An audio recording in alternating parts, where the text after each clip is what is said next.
शरीर को साधना और मन को साधना। बहुत से लोगों का शरीर ही नहीं सधा, आपके समय वही हिलता डुलता रहा, आँखें खुलती रहीं, मन बैठने नहीं दिया, मन नहीं सधा। लेकिन जो संकल्प बना लिया कि हमको आँख नहीं खोलना है, हमको बैठना ही बैठना है, जब तक आवाज़ न लगे आँख कान खोलने की तब तक हमको बैठना ही बैठना है, उनका शरीर तो सध गया लेकिन मन नहीं सधा। तो मन कहाँ लगा रहा है? इधर उधर लगा रहा है। तो मन की ये चाल है, मन की ये आदत है कि ये जल्दी रुकता नहीं है, ये भागता रहता है, चलता रहता है। जन्म जन्मांतर की इसकी यही आदत है और वो भी अपने लिए अच्छा है। संतों के लिए यह भी एक वरदान रहा। मन अगर एक जगह रुक जाता है, शड्डी ले लेता मन, तो मन भजन में लग कैसे पाता? मन अगर खाने में ही, खिलाने में ही लगा रहता, पहनने में ही लगा रहता, कोई भी एक काम में लग जाता, वहीं पर रुक जाता, तो इधर उधर से घुमा करके इधर कैसे लाते? तो ध्यान में, भजन में जब भगता है तो घुमा करके लाते हैं, अभ्यास करते हैं। तो आप लोग साधना करो। और देखो, मुहूर्त होता है, हर काम का समय होता है। जैसे जाड़ा, गर्मी, बरसात आती है, अब उसमें रहन सहन, खान पान बदल जाया करता है। शादी ब्याह का समय आता है, मुंडन छिंदन का समय आता है, तो समय पर सब होता है, समय पर सब काम करते हैं। देखो, अभी 7 तारीख के बाद पितृपक्ष शुरू हो जाएगा, उसमें कोई पूजा पाठ नहीं करते। कहते हैं इसमें ये असुरों का होता है। पितृ मतलब ये है अदृश्य शक्तियाँ होती हैं जो, जिनका अन्य समझो कि उद्धार नहीं होता है, भटकती रहती हैं जो शक्तियाँ, कहते हैं उनको खिलाया जाता है। उसके बाद में फिर नवरात्र आती है, कहते हैं ये देवताओं का दिन होता है, इसमें कोई भी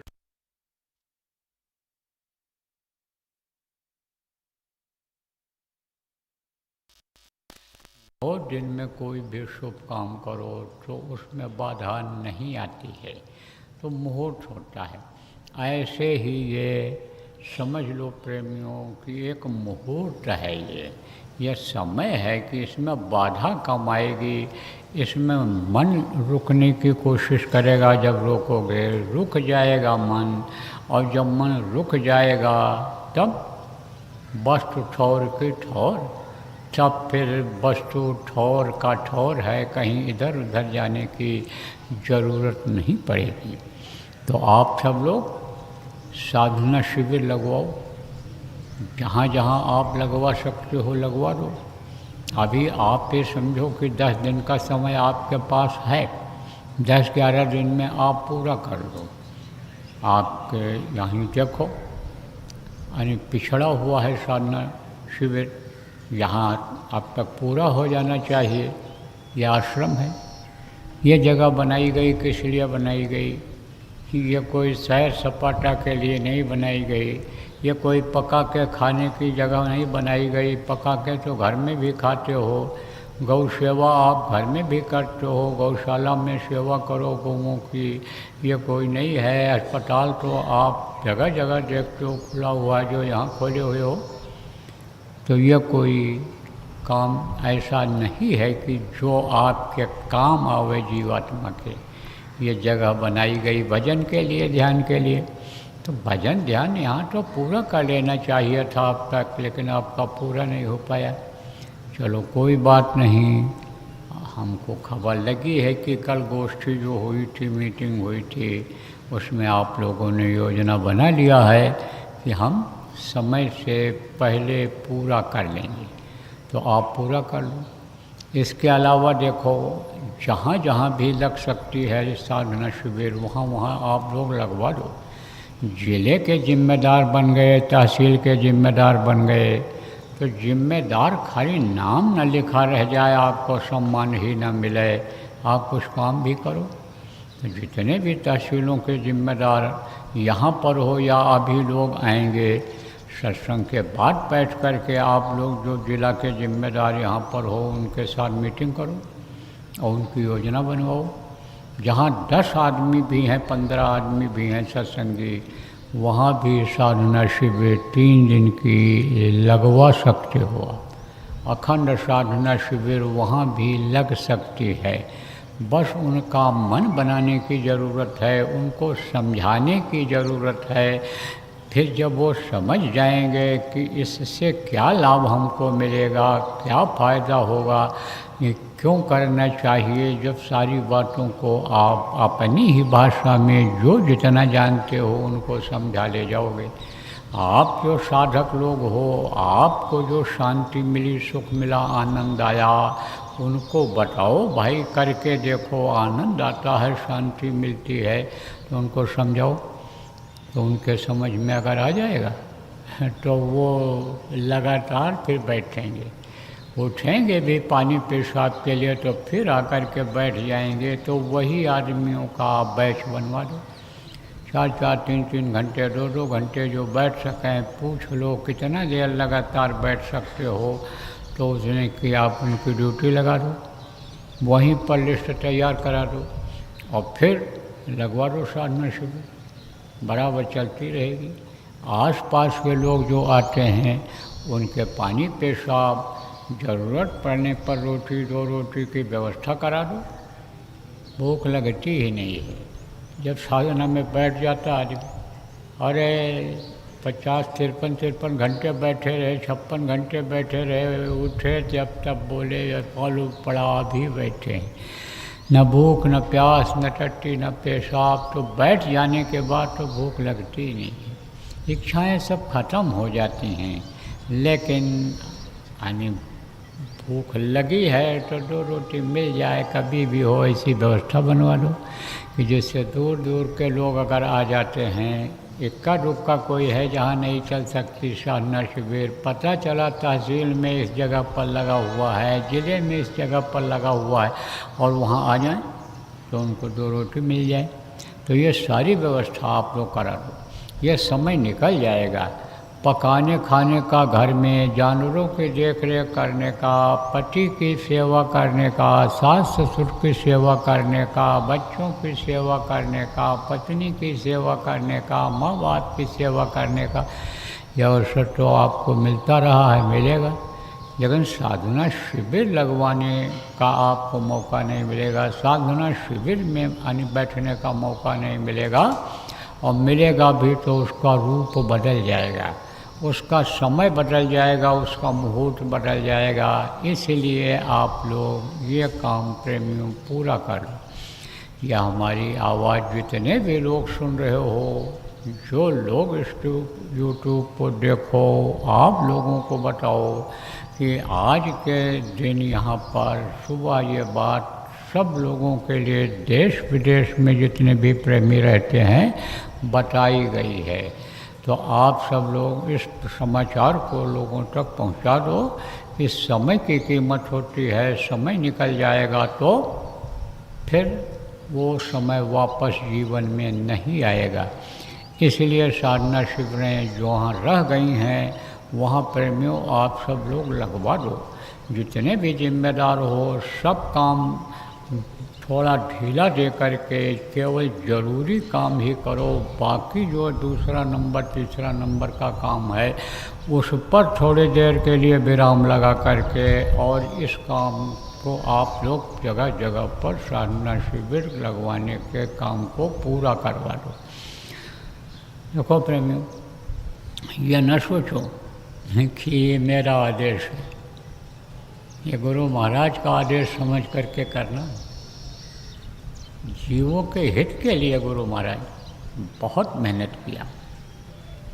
ठोकरें खाना किसको कहते हैं, इतनी तकलीफ गुरु महाराज ने झेला, और गुरु महाराज ने जो अपने लोगों को दौलत दिया, गुरु महाराज ने जो अपने लोगों के ऊपर दया किया, उसका कर्ज हम लोग तो चुका ही नहीं सकते हैं, लेकिन अगर चुका ले जाते हैं और बैठ जाते हैं तो अंतर में गुरु महाराज की दया आपको सबको दिखाई पड़ेगी। ये पूरी बात समझ लो आप, पक्की बात बता रहा हूँ।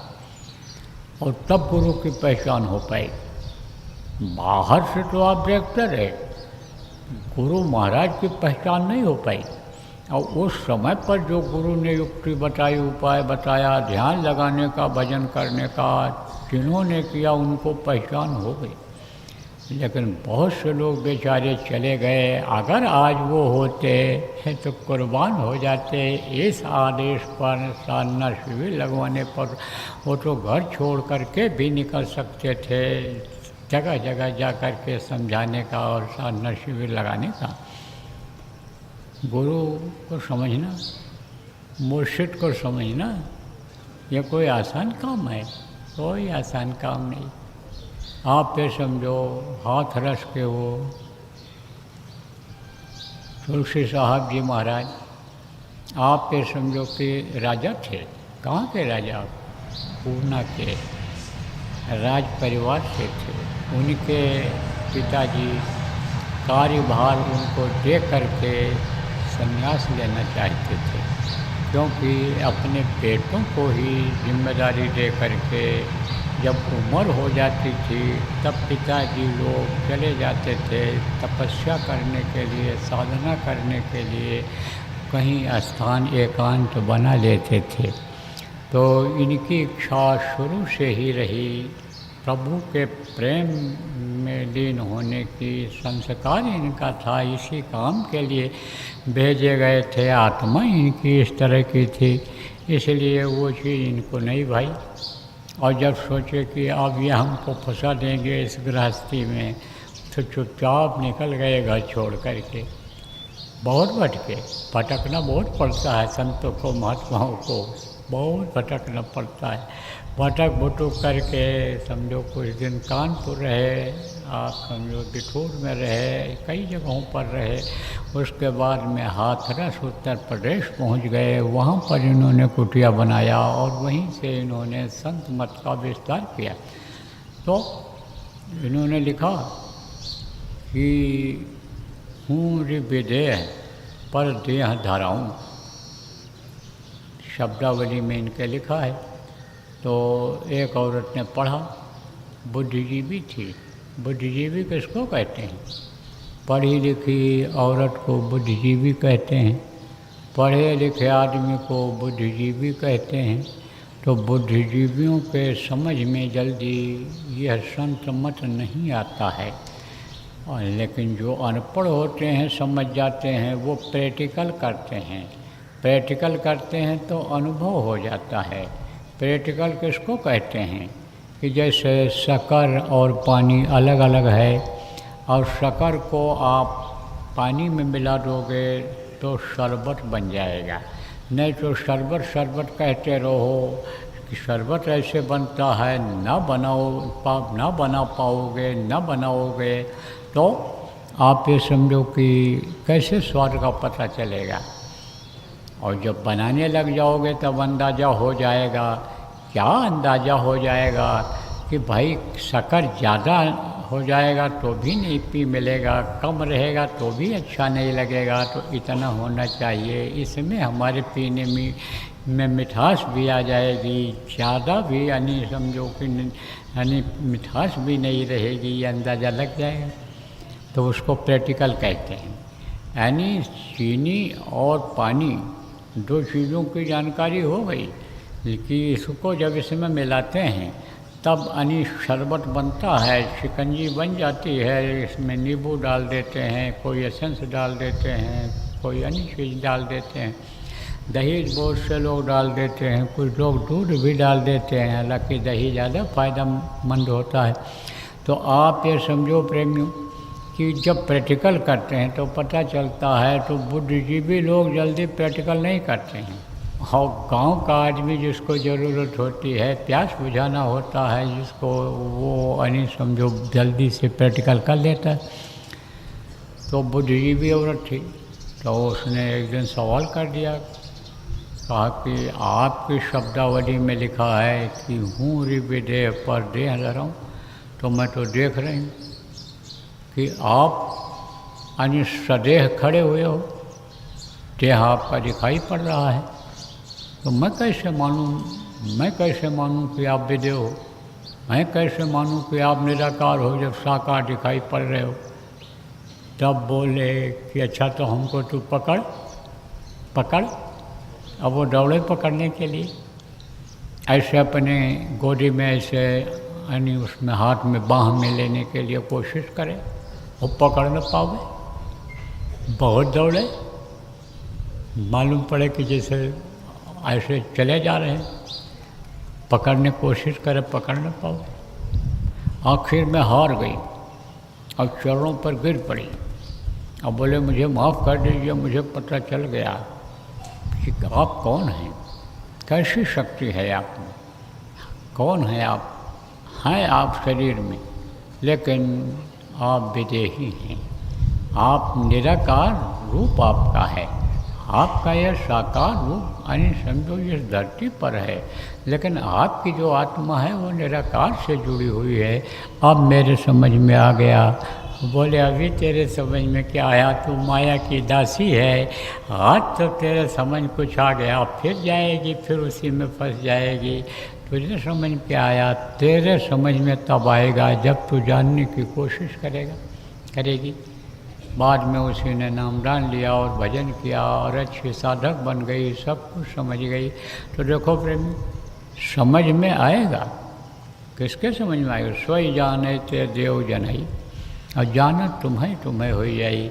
आप ये समझो, जो जानने की कोशिश करेगा उसी के समझ में आएगा, जो पढ़ने की कोशिश करेगा वही पढ़ पाएगा, जो साधना करेगा उसी को अपनी पहचान होगी, गुरु की पहचान होगी, प्रभु की पहचान हो पाएगी कि यह कौन है। सब लोग नहीं पहचान पाते, है नहीं, कहा ना कि तुम्हें गौ की आँखों से सब देखते हैं पर पहचानते हैं कहीं थोड़े थोड़े। आप गौ की आँखों से देखते हैं, कहीं देखते खूब हैं, समझने की कोशिश करते हैं। क्या देखते हैं कि बहुत भीड़ आती है, बहुत लोग आते हैं, अपनी दुख तकलीफ़ कहते हैं, तो फ़ायदा ज़रूर होता होगा, इनके पास क्यों आते हैं, प्रेम इनसे क्यों करते हैं, ये उनसे ज़्यादा, प्रेमियों से ज़्यादा प्रेम करते होंगे। इन सब चीज़ों का तो अध्ययन करते हैं, देखते हैं, लेकिन पहचान नहीं हो पाती है। शिष्य बहुत से लोग बन जाते हैं संतों के, महात्माओं के, लेकिन गुरु की पहचान उनको नहीं हो पाती है। कारण क्या है कि खाली उनके शरीर को देखते हैं, उनके आँखों को देखते हैं, जिसमें से तेज निकलता है, शरीर में एक आकर्षण पैदा होता है, प्रेम का की धारा निकलती है, तो उससे सराबोर होते हैं, तो वही देखते हैं। लेकिन कुछ तो पहचान जाते हैं, जो पहचान जाते हैं वो आदेश पर कुर्बान होने के लिए तैयार होते हैं। यही आपके समझो कि औलिया निजामुद्दीन औलिया दिल्ली में रहते थे, तो उनके 22 शिष्य थे, 22 मुरीद कहे जाते हैं, और उनको जो गुरु होते हैं उनको मुर्शिद कहते हैं। तो वो जो है तरह तरह का नाम लोग कहते हैं, जैसे समर्थ गुरु हैं, सतगुरु हैं, आप समझो गुरु हैं, ऐसे जैसे नाम रखा जाता है ऐसे उनमें भी नाम हैं, अलग अलग नामों से पुकारते हैं उनको लोग। तो एक दिन उन्होंने कहा, जब सब लोग भोजन वोजन कर लिए दोपहर में, बोले चलो अब थोड़ा सैर करें, हमें या बाज़ार का नज़ारा देख आवें। तो सब लोग चल पड़े। तो उनको पहचानते सब थे, दिल्ली में सब लोग पहचानते थे। सब लोगों ने कहा भाई आज पीर और मुरीद दोनों सैर कर रहे हैं, सैर के लिए निकल पड़े हैं। कुछ लोग ताज्जुब भी किए कि इनको सैर से क्या मतलब है, घूमने से। बोले कोई मतलब से ही जा रहे होंगे। तरह तरह की चर्चा लोग करने। पीर किसको कहते हैं? कबीर सोई पीर है जो जाने पर पीर, और जो पर पीर न जानिया सो काफिर बेपीर। आप पे समझो पीर माने क्या होता है? पीड़ा, दर्द है। तो जो दूसरे के दर्द को जानता है, दूसरे दर्द को समझता है, वही पीर होता है। और जो दूसरे के दर्द को नहीं समझता, तो कपड़ा पहन ले, गद्दी पर बैठ जाए, दरबार लगाने लगे, तो वो पीर नहीं माना जाता है। उसको तो कबीर साहब ने कहा काफिर बेपीर है ये। पीर किसी को समझते ही नहीं है, किसी दर्द ही नहीं समझता है। मुर्गा बकरा भैंसा काट देता है, दर्द नहीं समझता है कि हमारी उंगली अगर काटी जाए तो कितना दर्द होगा। ऐसे इसका गला जब हम काटेंगे तब कितना दर्द होगा। इस चीज़ को नहीं समझता है। ये नहीं समझता है कि जो गल काटे और का अपना राह कटाए, और साहब के दरबार में बदला कहीं न जाए, बदला देना पड़ेगा साहब के दरबार में। साहब को ही भूला हुआ होता है, मालिक को ही भूला हुआ होता है। तो उसको यानी जो दर्द समझता है दूसरे को, उसको पीर कहते हैं। और मुरीद आपको बताया भक्त, शिष्य जिसको कहते हो आप। तो कहा कि पीर और मुरीद दोनों आज सैर कर रहे हैं बाजार। तो बाज़ारों में से निकल निकल करके मोहल्ले होते हैं, बाज़ारों में दुकानें लगी रहती हैं, आबादी रहती है। वहाँ से निकलते हुए पहुँच गए वैश्याओं के मोहल्ले में। तो वहीं पर दरवाजे पर खड़े हो गए और अपने मुरीदों से कहा तुम लोग यहीं खड़े रहना, इंतज़ार करना, और मैं किसी काम से जा रहा हूँ ऊपर। चढ़ गए सीढ़ी पर। जब चढ़ कर के वहाँ पहुँचे तो वैश्या भी पहचानती थी इनको, हाथ जोड़ करके खड़ी हो गई। बोल हमारे भाग्य जगे कि आप मुझ पापिन के यहाँ, कुकर्मी के यहाँ आप आए, आपने यहाँ पर चरण रखा, आप आए, हुक्म करिए। बोले देखो देख, मुझे तेरे यहाँ आज रात को रुकना है और तू अपना कमरा खाली कर दे मेरे लिए। तो उधर कहीं सो जाना और मुझे रात को यहाँ रुकना है। तो अब जब ये देखा कुछ शिष्यों ने कि हमारे मुर्शिद साहब, हमारे गुरु साहब वैश्या के कोठे पर चढ़ गए, तो चल कर के देखना चाहिए कि कौन सा काम करने के लिए ये वहाँ जा रहे हैं। बोले हमको किसी काम से जाना है वहाँ। तो यहाँ कौन सा काम करने के लिए लोग आते हैं? यहाँ भाई कौन सा कारखाना चलता है, यहाँ कौन सा उत्पादन होता है, कौन सा बाज़ार लगा हुआ है कि जो सामान खरीदने के लिए आए हुए हैं। तो चढ़ गए, चुपचाप ऐसे देखते रहे और बोले रात को रुकना है। तैसे मन में इनके आने लग गया। फिर उसके बाद में हुक्म दिया उसको कि तो 2 फुल्का और दाल एक थाली में रख करके बना करके मेरे लिए और ढक करके लिया। अब वो खुश हो गई कि हमको सेवा करने का, खिदमत करने का भी मौका मिल गया। तो वो दौड़ करके गई और बना करके लाई। अब ये चुपचाप देखते रहे सब लोग। तब तक नौकर को बुलाया। आप समझो कि एक आध तो समझो उसी समय हाथ पर हाथ मारे, बोले चलो ये तो सब दिखावा है, अरे अब तो यहाँ कटेगा, माल खाएंगे यहाँ पर, देखो मंगाने लगे रोटी दाल। आप पे समझो कुछ तो निकल गए। उतर करके आए, जब तब पूछा लोगों ने भाई कहाँ गए मुर्शिद साहब, क्या कर रहे हैं? अरे उल्टी सीधी बात बोल करके चले गए। फिर वो लोग भी सोचे कि लाओ चल करके देखते हैं ऊपर क्या हो रहा है। तब तक देखा कि उनका नौकर को बुलाया पीर साहब ने और कहा कि एक तो शरबत की बोतल शराब की तरह जो होती है उसको ढक करके तू लिया। अब वो ढक करके लेकर के गया, अरे देखे गुरुजी तो आज शराब भी पीने जा रहे हैं। अरे उतर गए। फिर वो जो पीछे और खड़े थे, अरे बोले चलो अब तो शराब कबाब ये कटेगा, फिर शबाब का स्वाद लेंगे। ये पीर साहब, ये तो हाथी के दांत हैं, खाने के अलग दिखाने के अलग। ये तो दिखाने वाले थे, ये खाने वाला देखो अब दांत का पता चला। तो सब सटक गए। वो उनके एक वो मुरीद थे खुसरू, वो वहीं पर खड़े रहे, रात भर खड़े रहे। अब पीर साहब को कौन रोटी खानी है, कौन शरबत पीना है, कौन वहाँ आराम करना है, वो तो मालिक की याद में बैठ गए रात भर। और वो वैश्या भी दूर बैठी देखती रही कि भाई किस काम के लिए यहाँ आए हैं। हमारे यहाँ लोग जो आते हैं वो किस काम के लिए आते हैं, क्या मालूम वही आदेश ये दे दें इनके मन में आ गया हो। तो बैठी रह गई, वो भी बैठी रह गई। सुबह जब हुआ तो उतर करके नीचे जब आए, तब पूछा, कहा कि बाकी लोग कहाँ गए। उसने कहा कि वो तो सब चले गए। बोले वो तो चले गए, लेकिन तू क्यों नहीं गया।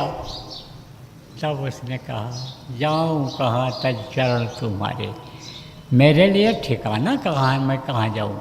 चला तो मैं भी जाता, लेकिन ठिकाना कहाँ है आपके अलावा और मेरे की आपके आने समझो कि जाता। तो उसको पहचान हो गई थी। किसकी पहचान हो गई थी? उनके हड्डी और मांस की पहचान नहीं हुई थी, उनके आत्मा की, अंतरात्मा की, उनके अंदर के रूप की पहचान हो गई थी। तो गुरु महाराज की दया हो, ये जो उपाय है जो निकाला है गुरु महाराज ने, जो आपको बताया गया, दोहराया गया और कराया जा रहा है उनके आदेश से, इससे गुरु की पहचान हो जाएगी, अपनी भी पहचान हो जाएगी। जब आत्म साक्षात्कार होगा, जब ये जीवात्मा प्रकाश में जाएगी इस अंधकार से, तब अपना रूप दिखाई पड़ जाएगा। जैसे ही ये कर्म, आप जैसे ये पिंडी शरीर छूटेगा, अन्य लोक में ये प्रवेश करेगा, उसी समय ये जो कर्म हैं ये जल जाएंगे। ये बुरे कर्म सब उसी समय खत्म हो जाएंगे। और जब बुरे कर्म हट जाएंगे तो रोशनी सीधी यानी समझो कि आत्मा को मिलेगी, तब आत्मा की पहचान हो जाएगी। देखो, आपको अपनी पहचान अंधेरे में नहीं हो सकती है कि मेरा हाथ कैसा है, मेरा पैर कैसा है, मेरी आँख कैसी है। लेकिन अगर आप रोशनी में खड़े हो जाओगे तो देखोगे, तो पहचान हो जाएगी कि भाई यहाँ देखो कालिख लगी है, यहाँ मिट्टी लगा है, यहाँ हमारे कपड़े गंदा हैं, ये सब दिखाई पड़ जाएगा। ऐसे ही प्रकाश में पहुँचते ही अपनी पहचान हो जाती है। और फिर उसके बाद एक से एक लोकों में जाना हो जाता है, वहीं पर ताकत शुरू हो जाती है। आप समझो गणेश लोक में पहुँचने के बाद, आप समझो शिव लोक में पहुँचने के बाद, आप विष्णु लोक में पहुँचने के बाद, आध्यात्म के लोक में पहुँचने के बाद, शक्तियाँ जो उनके अंदर हैं वही अंदर अपने अंदर आ जाती हैं। तब ये मालूम हो जाता है जीव को कि भाई हम ही सब कुछ हैं और हमारे लिए सब कुछ है और हम जो चाहें वो कर सकते हैं, इसका ज्ञान हो जाता है। और फिर जब ये और आगे बढ़ जाती है तो सारी इच्छाएं ख़त्म हो जाती हैं, फिर किसी चीज़ की कोई इच्छा नहीं रहती है। लेकिन वे इच्छा जिस चीज़ की हम लोग करते हैं, चाहे धन हो और चाहे सम्मान हो और चाहे जो चीज़ें हों दुनिया की, ये अपने आप आने लग जाती हैं। आप समझो कि जैसे किसी के सामने थाली में बहुत सारी चीज़ें रख दी जाएं, नमकीन रख दिया जाए, पूड़ी रोटी रख दिया जाए, दाल कई तरह की, सब्ज़ी कई तरह की, मिठाई कई तरह की रख दी जाए कि जो आपकी इच्छा हो आप खा लो, जो इच्छा हो खा लो, जो इच्छा हो आप खा लो सारी। लेकिन इच्छा ही ख़त्म हो जाती है, भूख खत्म हो गया आदमी का। भूख नहीं है तो कितना भी थाली सजा करके आप रख लो, कुछ नहीं खाएगा, कहेगा भैया या हम नहीं खाएंगे। भूख नहीं, इच्छा ही ख़त्म हो जाती है। इच्छा या तो पूरी हो जाती है और या तो ख़त्म हो जाती है।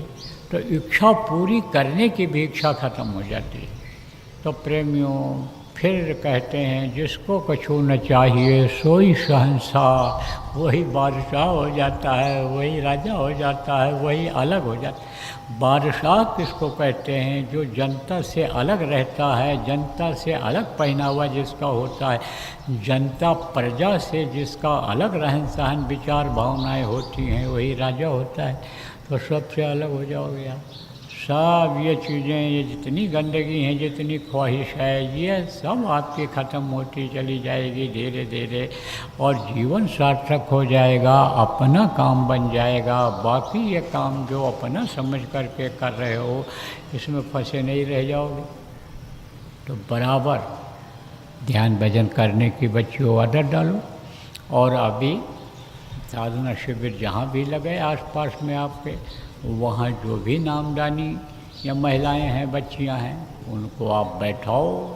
वो सभी मन रुकेगा, बैठने से ही मन रुकेगा, नहीं तो मन ऐसे रुकने वाला नहीं है। जन्म जन्मांतर का ये पापी मन है, इसलिए ये जल्दी पूरे काम में, अच्छे काम में लगने नहीं देगा।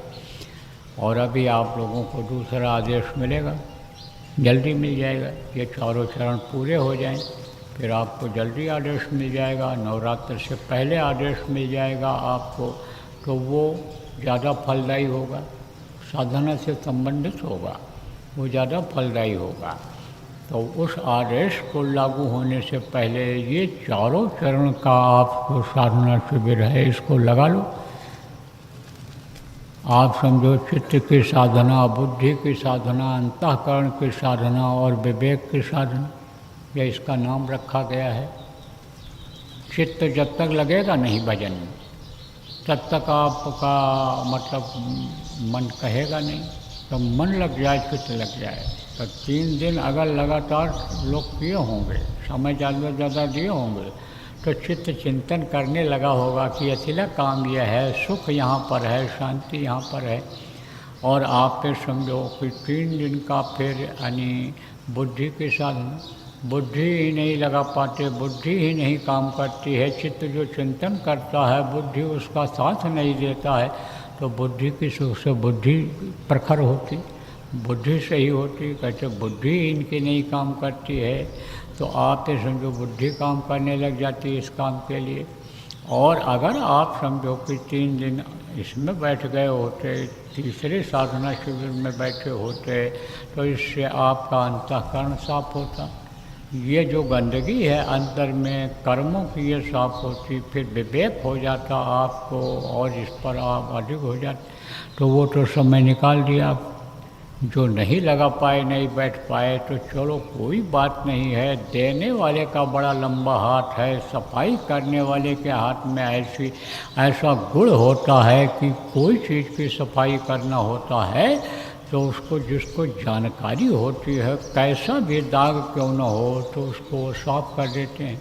तो सब कुछ हो सकता है, लेकिन अब जब चेत जाओगे, जो समय बचा है 10-12 दिन का, इसमें अगर आप चेत जाओगे और चारों का कोटा पूरा कर लोगे, तो उसमें भी आपको गुरु की दया का अनुभव हो जाएगा। तो बोलो जय गुरुदेव, जय गुरुदेव, जय गुरुदेव, जय गुरुदेव, जय गुरुदेव, जय जय गुरुदेव।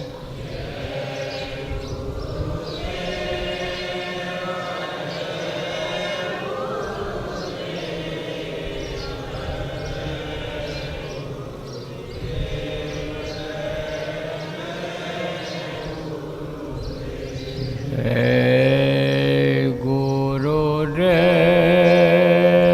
जय गुरुदेव, जय गुरुदेव, जय जय गुरु।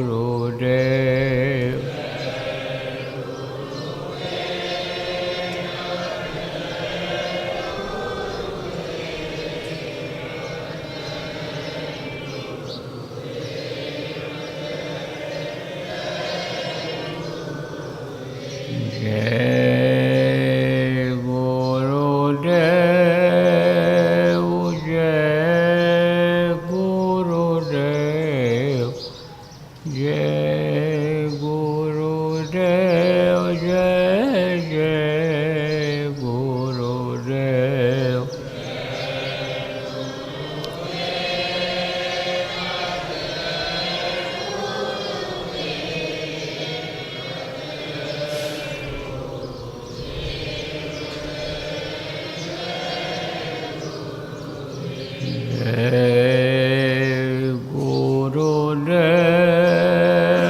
जय गुरुदेव, जय गुरुदेव, जय जय गुरुदेव।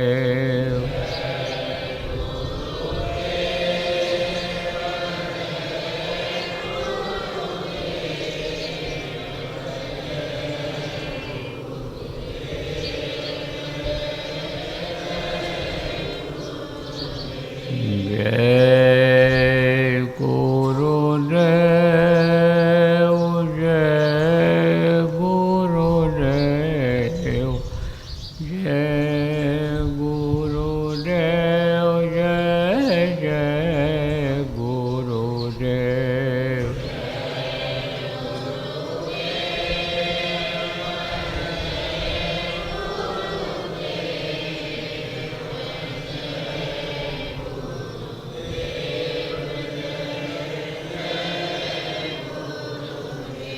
जय गुरुदेव।